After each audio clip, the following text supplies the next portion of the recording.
Hubert Guérin sort aux éditions Vérone un livre intitulé Les derniers secrets de la Dame au chapeau. Un ouvrage dans lequel on en apprend davantage sur la fin de vie de Geneviève de Fontenay. Geneviève de Fontenay s'en est allée l'été dernier, à l'âge de 90 ans. Celle qui a longtemps incarné la figure du comité Miss France avait succombé à un arrêt cardiaque dans son sommeil, dans son appartement de Saint-Cloud dans les Hauts-de-Seine. Elle est partie des nuits, affirmait son fils Xavier sur le plateau de chez Jordan il y a quelques mois. Ajoutant, elle n'a vécu que pour ce concours. Et aussi pour être reconnue.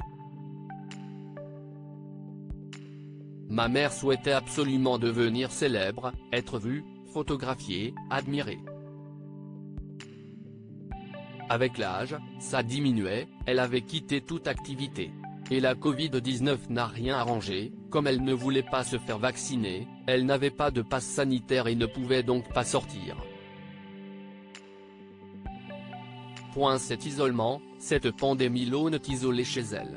Elle est morte des nuits parce que finalement tout ce pourquoi elle a vécu s'est arrêté. Geneviève de Fontenay se serait donc laissée mourir, une hypothèse que Xavier a remise sur la table pour Les derniers secrets de la Dame au chapeau, un livre signé Hubert Guérin, qui retrace la fin de vie de sa mère.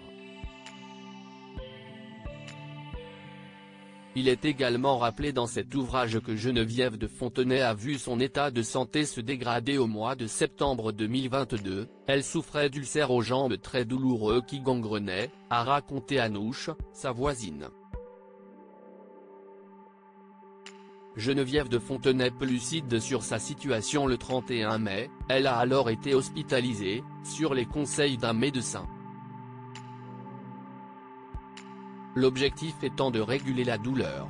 Son cœur était très fatigué.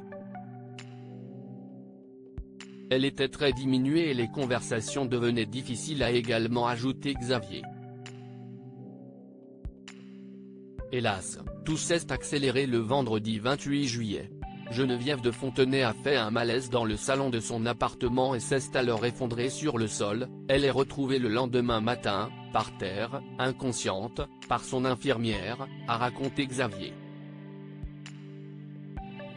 Elle est alors conduite à l'hôpital de Saint-Cloud, où elle rendra son dernier souffle le 1er août 2023.